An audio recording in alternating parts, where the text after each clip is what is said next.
Paragraph 4 deals with closing date. We're also going to discuss the extension to closing date, which can be automatic as far as paragraph 5 is concerned. But the closing date is defined by whatever the agreement of the parties. There's a blank that you put in the closing date, and it's you either put X days after the effective date or a date certain. But the closing date is defined as when all the documents have been signed and delivered, and that the closing agent has collected funds.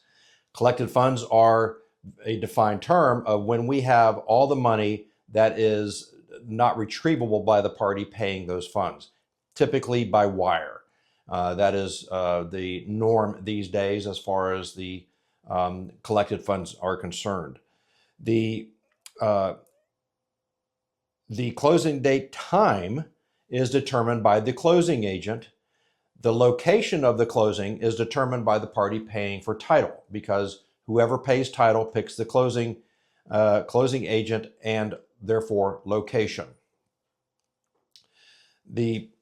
What happens if the buyer does not deliver the closing funds to the closing agent on the day of closing? That means the buyer is in default, and then the seller can either terminate the contract or force the buyer to perform under the contract. The contract closing date can be automatically extended for two reasons.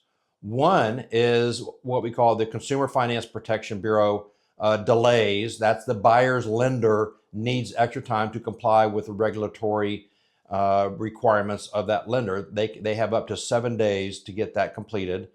And what people understand most is what we call force majeure or acts of God. That's hurricane, strikes, that type of thing, that the closing can be delayed up to 30 days after closing. After that, then neither party can terminate.